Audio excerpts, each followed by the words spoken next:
Hello, one and all! So you Attack on Titan, Chapter 137, Titans. And this chapter was certainly divisive. I'm seeing a lot of complaints, a lot of anger online, saying this chapter felt rushed. It felt like the final season of Game of Thrones. And, that's somewhat fair.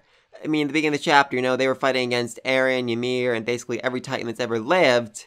And it was not going well. But then in this chapter, Armin unlocked the power of friendship, learned how to summon the dead to his side, and they managed not only beat Eren, beat Ymir, but also apparently kill the parasite, the source of all Titans, which, yeah, that was a lot. Though I don't think the parallels to Game of Thrones might be entirely negative, because, while the last season of Game of Thrones certainly, had its issues, something they did that I thought was really interesting was they stopped the big world-ending threat in, episode 3. And then after that, the rest of the season wasn't them, hey, let's have fun together, let's make peace, all this. No, it was them continuing to kill and murder each other all the way up to the last episode. And I think that could apply here as well. Yes, they've stopped Eren, they've stopped Ymir, they may have brought an end to Titans as a whole, but that doesn't necessarily mean, there was going to be peace moving forward. I mean, last time we saw Annie's father, he had a bunch of guns pointed at Marlians, a bunch of Marlians had guns pointed at him. It is very likely that when Annie finally gets back to that platform, she'll find her father dead or dying because of the Marlians shooting him. And then the question remains, does she continue the cycle of hatred? Does she go out and take revenge against the Marlians? Or does she learn to, let it go, forgive them, and walk away, move forward into a better future? I mean, that seems very, very unlikely for Annie, but at the same time, I think we got a very brief glimpse of why that might work. Basically, when Armin was talking to Bertolt, he said, listen, buddy, I'm really, really sorry that I killed you, took your powers, your life, your memories, your feelings for Annie, all that fun stuff. But, I really think we should work together here. And Bertolt agreed, he's willing to look past his hatred, his anger, his death, essentially, and protect the woman he loved, protect the world as a whole. So, good for him! I could definitely see Annie doing the same thing, even if her father has been killed, she'll let it go and just move on, look forward to peace. And then, the Marlians can tell the whole world, hey, listen, these Eldians, I know this one devil, Eren, he came out and destroyed, let's say, about 30% of the world's population, but the rest of them, even though it meant, they were probably going to die, they still came out, they still fought against him, and they still managed to stop him, risking their lives to do so, so maybe we shouldn't hate all the Eldians all that much. Anyway, so the chapter begins with Zeke doing this long, rambling speech about how life wants to multiply and survive, and so when Ymir came in contact with that parasite, her overwhelming fear not to die resulted in the Titan realm being created, a place where she would never die, where she would never know the fear of life again. Though this still raises the question of why exactly is she still loyal to the royal family? What is the point of doing that? And even Zeke isn't really sure. He said he spent an astounding amount of time here trying to understand her, and I think he actually meant that when he says astounding. I mean, Zeke looks kind of, stoned this whole chapter, but let's not forget, time in the Titan realm moves very, very differently than time in the mortal realm. I mean, in just a few seconds of the mortal realm, Ymir is able to build entire giant Titans in the Titan realm, so therefore, it's very possible Zeke has been here for hundreds or even thousands upon thousands of years. And it's definitely taken its toll on him. Anyway, as for why Ymir is still loyal to the royal family, I have a theory. I'm not sure exactly how sound it is, but I do have a theory. Basically, Zeke says she still feels attached to the world she left behind. You see the shot of her looking on this couple being married. She wanted that. She wanted to experience that love, that happiness, that joy, those delicious foods, all the things that make life worth living that she can't experience in the Titan realm. Yeah, she's free of death, but she's not actually alive either. She can't, have all those fun things. And how that ties in with the royal family is, I feel it's more the parasite's doing than our own doing. Like, the parasite has always remained inside the royal family in one way or another, those with the royal bloodline. And, it's trying to protect itself, trying to defend itself. So, the way it's ensuring its own life is by making sure the wills and whims of the leader, of the royal blood, are being carried out. And as long as that's happening, as long as the parasite is allowed to live and survive, then Ymir can, maybe get a small fragment of the feelings and emotions and joys and sadness and all of that are being felt by her people, by her descendants. So, yeah, basically my theory here is the parasite wants to continue surviving, so it's, staying loyal to the royal family, and Ymir wants to make sure that she can still stay connected to her people, so she's doing what the parasite tells her. It doesn't make a lot of sense, but that's the best explanation I came up with right now, at least. I definitely think the next chapter might explain that a little bit better.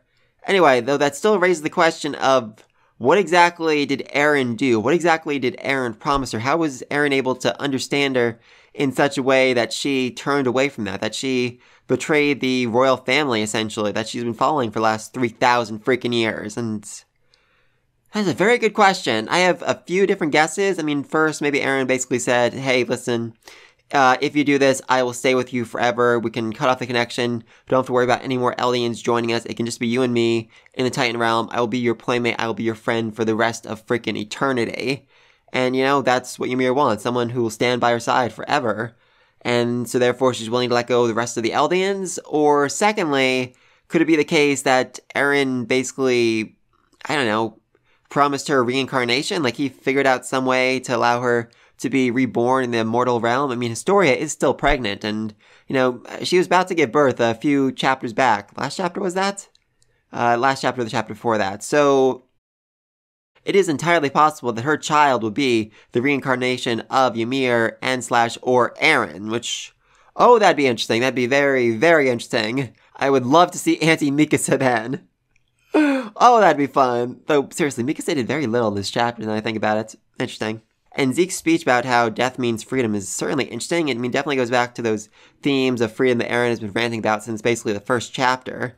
He's basically saying, we're being manipulated by life to want to continue surviving and multiplying and all that. So when we finally die, that means we're free of life. We're no longer being controlled by it. And therefore, death isn't really all that bad. Which, is certainly dark, but I could definitely see Eren adhering to a similar philosophy, maybe? I'm not sure. And Armin's counter to that is basically that feeding a squirrel nuts is so much fun that life is worth living. And, fair point there. It's such a cute scene, him feeding the squirrel. Potato the girl's behind him. I think she's wondering if she can eat the squirrel. And, hey, we can get a shot of Marco. Good for Marco, managing to come back in the very end of the series. I do get what Armin is saying, though. These trivial moments are what make life worth living, They are precious to us. I do love this shot, though, Armin is seeing himself holding a leaf because that's a trivial thing that mattered so much to him, while Zeke is seeing a baseball because that's what really mattered to him. Playing baseball back and forth, throwing the ball with Tom way, way back when. It wasn't necessary to life by any stretch of the imagination, yet still meant so much to him. He wishes, he could still keep playing baseball with Tom even now. And then, hey, Tom comes back. And then we see all the Titans who have died so far in the series. Interesting! I mean, we see the last 3 Jaws Titans, Tom, Grisha, and the last Attack Titan. So, curious. I mean, a lot of people are saying, well, why did they only summon these guys? Why didn't they summon the rest of all the dead Titans to come back them up, to be on their side, if they're all connected in the Titan realm? And I do have an idea of why that happened. Basically, they are all connected, but in the same way, we're all connected. I mean, if you're watching this video, there's probably about a 10% chance that you and I share an ancestor, a great, etc., etc., etc., grandfather. Therefore, we're related, but, not closely. In the same way, all the Eldians are connected in the Titan realm, but there's a stronger connection between those who have met each other, those who know each other, and those who share memories with one another. Obviously, Zeke now has a connection to Tom, his sort of pseudo-father, and Grisha, his actual father, even though, he betrayed him. And Armin has a connection to Ymir and Bertolt, and, Bertolt has a connection to the other 2 Jaw Titans, and Grisha has a connection to the Owl, the last Attack Titan. So those connections are why these Titans showed up and helped them, and other Titans did not. Also, these are the ones, would want to show up and help and fight alongside Eren's party right now, more than other Titans would. Anyway, then flash over the fight, and things are not going well for our party. Peaks apparently reached the limit of her endurance. Reiner has been defeated again. Seriously, Reiner, win a fight at least once in your life. Seriously.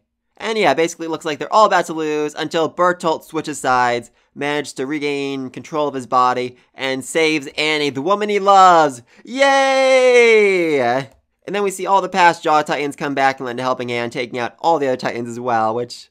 Oh, I love that. I freaking love it. It's interesting, though, that we see Ymir saving Reiner, because they have a very complicated relationship between the two of them. I mean, really, really complicated. And then Gabby shows up and shoots the Pig Titan. Yay! I mean, I am glad she served some sort of purpose. There was some sort of reason for her being here, her coming along with Falco and Annie and all that. But at the same time, I'm glad, she didn't take up too much of the spotlight. Yes, she injured the Pig Titan, but really she just more or less distracted it so the rest of them could go in and take it out for good. And then Armin gets saved by Annie, the woman he loves. Yay! And she looks so relieved to see him okay. Such a great moment for two of them. But really, though, this is all happening while Bertolt is watching from, above. So I feel like this has to be super painful for him. Oh, poor Bertolt.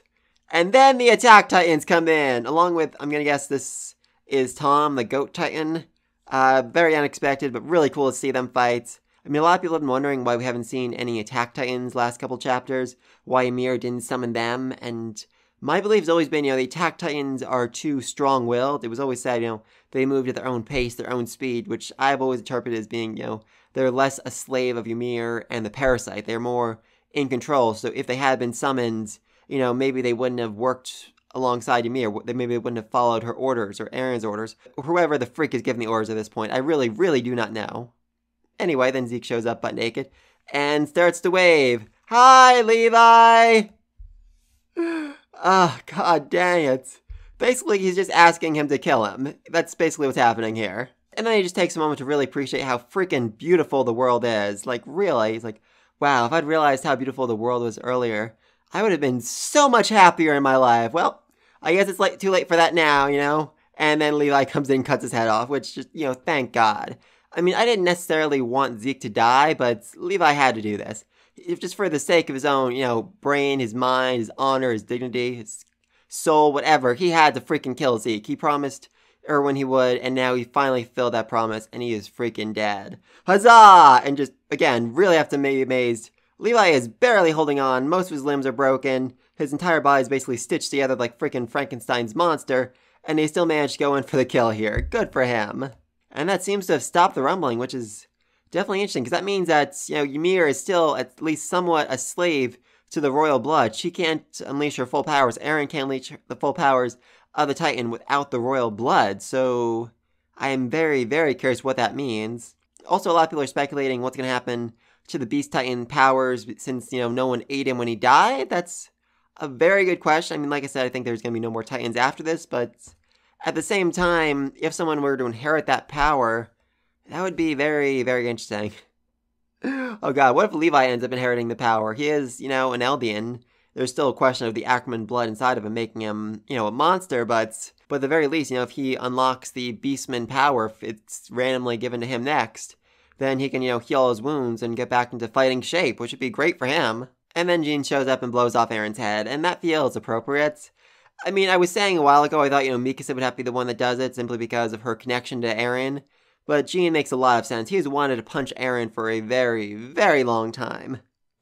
I mean, they've had a lot of issues since, basically day one. And then the parasite shows up and attempts to reattach itself to Aaron's head and basically start this whole thing over from the beginning. Thankfully, though, Reiner shows up and manages to wrestle the parasite. Which, interesting! And then Armin goes in to basically nuke the parasite, Aaron, all this to pieces right here, right now. And there's a very good question here. Is Reiner gonna survive? I mean, this has been a joke of the entire series. No, Reiner can never die, but this feels like a good time for him to die, He would literally die as the hero who saved the world. That's what he's always wanted, to be the hero, to be the savior, to protect the people, to be loved by everyone. And this would be his chance, He sacrificed himself. He'll go down in history books as the legendary hero, but I could also see him surviving this and basically, doing the same thing, taking on the role of the hero who saved the world, essentially being paraded around town, around the entire world, and said, this is the Eldian that saved us all. Let's look upon him with honor and praise and love. That's just how he has to live the rest of his life, being beloved as a hero despite all of the awful, terrible things he's done.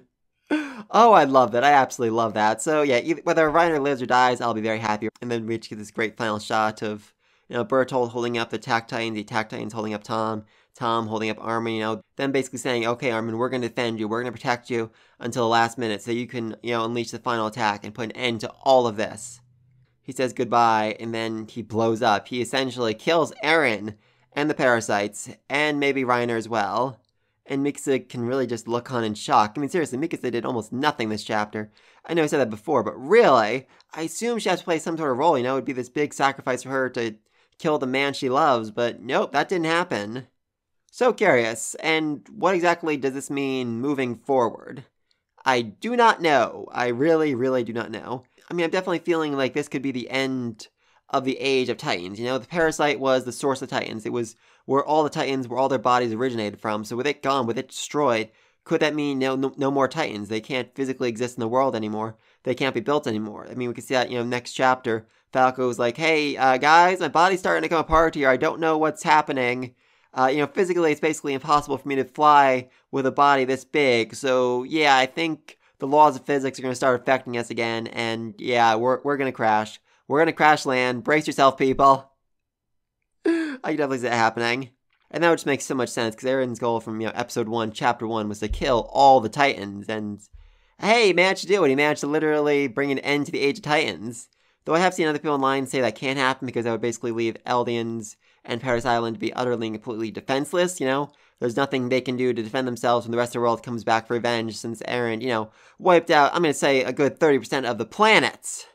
Yeah, that's true. That's fairly true. I mean, on the other side, Eren did also destroy, the entire world's navy, more or less, so it would take them a while to plot their revenge, to, build up their army, whatever, and come back and attack, especially since right now they need to be more focused on, building and agriculture and putting things back the way they were before a giant monster came in and destroyed everything around them.